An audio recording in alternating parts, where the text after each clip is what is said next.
मध्य प्रदेश में उपचुनाव ईवीएम की जगह बैलेट पेपर से कराने की कांग्रेस की मांग पर मंत्री नरोत्तम मिश्रा ने जवाब दिया है।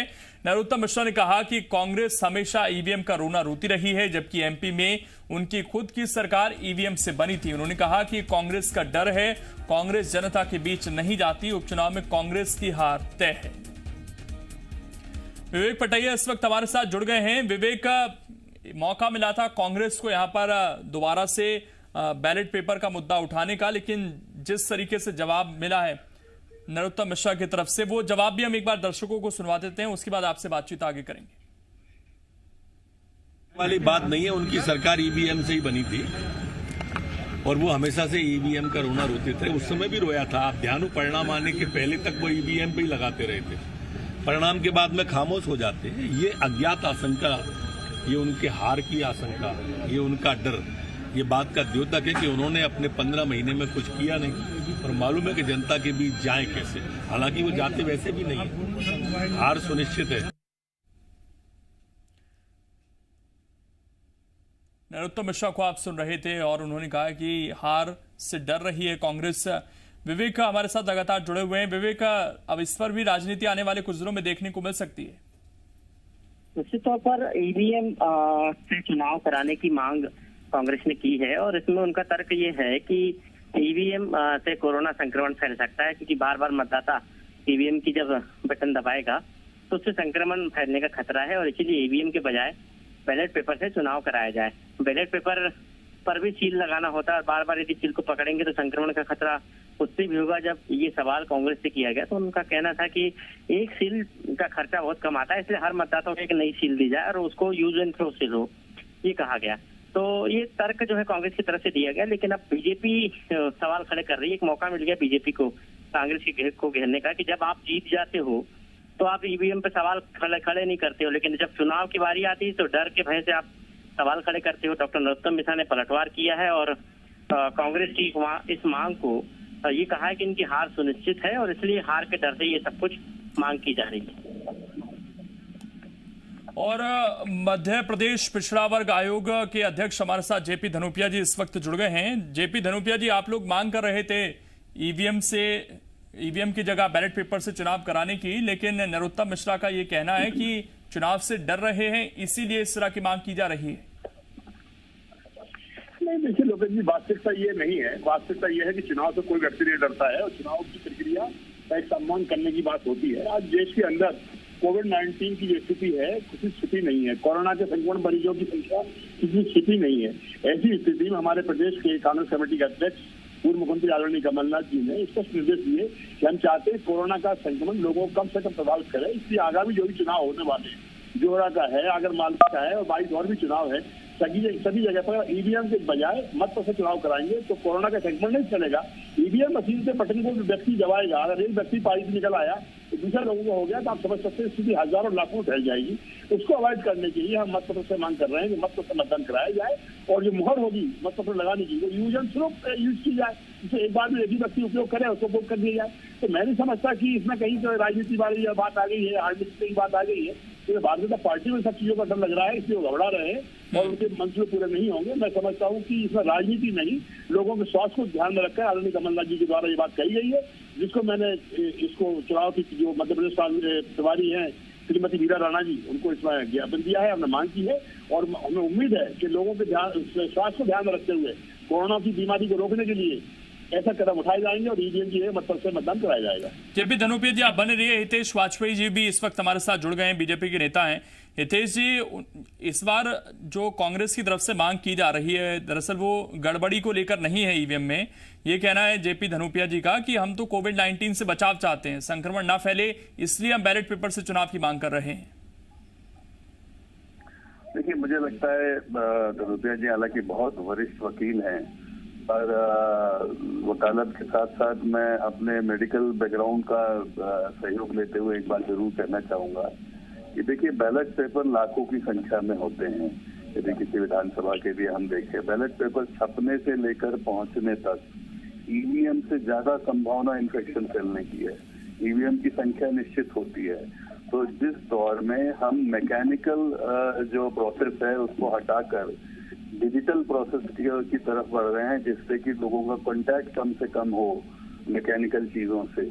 वहां पर लाखों लाख बैलेट पेपर को छापना, उनका मूवमेंट, काउंटिंग और ये सब चीजें ज्यादा संक्रमण को फैलाने वाली हो सकती है। यदि संक्रमण को लेकर आप चर्चा करेंगे तो ballot paper, the use of ballot paper is more dangerous than using EVM.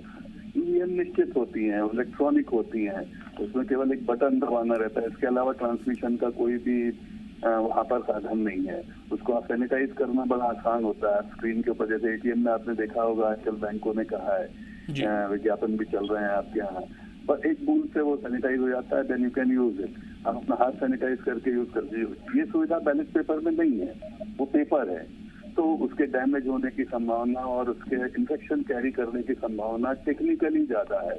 तो मैं बस धनोपिया जी से, यदि टेक्निकल ग्राउंड है तो यही अनुरोध करूंगा, और यदि पॉलिटिकल ग्राउंड है, जैसा कि नरोत्तम जी ने कहा है कि जहां जहां कांग्रेस को हार की संभावनाएं दिखती हैं, तो स्वाभाविक है कि इस प्रकार के ऑब्जेक्शन को लेकर नए नए आते हैं। तो मुझे लगता है कि दोनों में से अब कांग्रेस चुन ले, क्योंकि टेक्निकली ठीक जवाब ले लेते हैं। धनोपिया जी बोलिए सर। अगर डॉक्टर वाजपेयी मेडिकल के छात्र हैं, उनकी बात मान ली जाए कि प्रिंटिंग के माध्यम से डॉक्यूमेंट के होने से संक्रमण फैलने की संभावना ज्यादा है। समाचार पत्र पूरे हिंदुस्तान में बंद करवा देना चाहिए। लाखों करोड़ों लोगों के हाथ में समाचार पत्र पहुंचते हैं, उनमें तो कोरोना पहुंच रहा होगा। इनको ताज्जुब होना चाहिए। जब कहीं भी आज हम एटीएम पर भी जाते हैं, एटीएम पर भी कहा गया है कि आप उसको टच ना करें, उसको संक्रमण की स्थिति बड़ी हुई है, इसको ध्यान रखा जाए। और आप कह रहे हैं कि ईवीएम से नहीं होगा।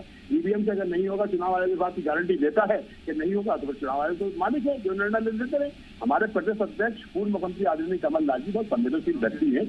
उन्होंने राजनीतिक तौर पर नहीं, इस बात के स्पष्ट कहा है कि प्रदेश की जनता को कोरोना के संक्रमण से बचाया जाए, जिसके लिए हमारे देश के प्रधानमंत्री से लेकर सारे लोग आगाह कर रहे हैं कि लोग बचें, सोशल डिस्टेंसिंग रखें। तो मैं नहीं समझ पा रहा हूँ राजनीति कहाँ से आ गई है। मत से अगर चुनाव होगा, भीड़ होगी, मत चुनाव लगाने वाली, विजन शुरू होगी, एक बार प्रयोग की जाएगी, फेंक दी जाएगी, तो कहाँ स्थिति है? हमें अगर लोगों को स्वास्थ्य को देखना है, जानकर देखना है, या राजनीति करना है? ठीक जवाब ले लेते हैं। हितेश जी बोलिए।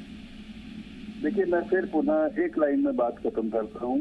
डिजिटल ट्रांजैक्शन, आपने लाखों के विज्ञापन करोड़ों के देखे होंगे, उसको प्रोत्साहित करने के लिए कहा जा रहा है। डिजिटल रैलीज, इसको प्रोत्साहित करने के लिए कहा जा रहा है। और इसी तरह डिजिटल वोटिंग का एक पहला फॉर्मेट है ईवीएम।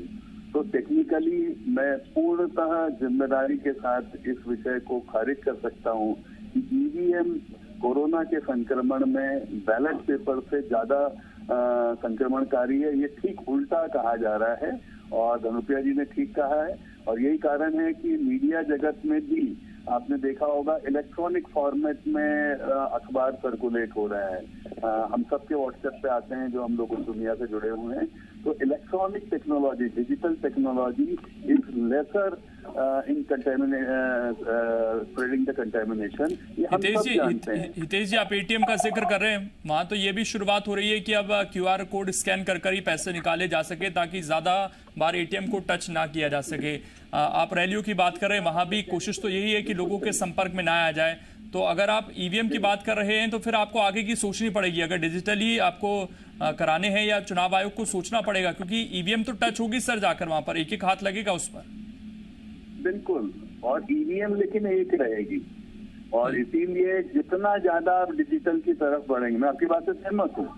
जैसे कि यदि आप आगे चलकर यदि टेक्नोलॉजी या कोई तरीका डेवलप होता है जिससे आप अपने आईपी नंबर से या आपके किसी सिक्योरिटी कोड से आप अपनी पोलिंग कर सकते हैं, तो दुनिया उस ओर बढ़ेगी, नो डाउट बढ़ेगी।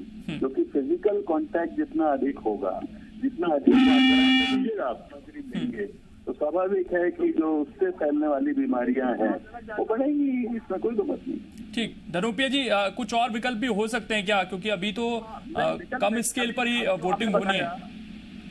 अभी आपने बताया कि डिजिटल ट्रांजेक्शन की बात चलती है, हम लोग मनी ट्रांजेक्शन करते हैं तो मोबाइल सबका व्यक्ति का खुद होता है, खुद यूज करता है। तो ईवीएम को 1000 से 1200 मतदाताओं को प्रयोग करने की स्थिति रहेगी। बस वास्तविकता यह है कि कोरोना से लोगों को बचाना है या फिर डराना है, जो हमारे देश के आदरणीय प्रधानमंत्री जी ने कहा है कि लोग डिस्टेंस रखें, सारी चीजें बचें। मैं इसलिए जेपी धनोपिया जी आपसे सवाल पूछ रहा हूं कि और भी तो विकल्प हो सकते हैं, वहां पर हम सैनिटाइजेशन की उपलब्धता करा सकते हैं, हम वहां पर ग्लव्स दे सकते हैं यूज एंड थ्रो वाले, ताकि जो वोटर्स ग्लव्स तो कहीं ज्यादा महंगे होंगे, ग्लव्स को बार बार ट्रांसफर करना होगा, होगा, सारी चीजें रहेगी, खर्चे बढ़ेंगे। ग्लव्स की जगह आप अगर मतलब कराएंगे 2 जगह सैनिटाइज होगा, यूज एंड थ्रो की सील लगेगी, उसमें क्या आपत्ति है? और ये निर्णय तो माननीय निर्वाचन आयोग को लेना है। हमने तो अपनी मांग की है, तो हम चाहते हैं। चलिए देखना है कि निर्वाचन आयोग अब क्या फैसला लेता है, क्योंकि सुरक्षा तो सुनिश्चित करनी होगी लोगों की, ये बहुत जरूरी है। आपका शुक्रिया जेपी धनोपिया जी जुड़ने के लिए, और हितेश वाजपेयी जी हमारे साथ जुड़े हुए थे, आपका भी शुक्रिया।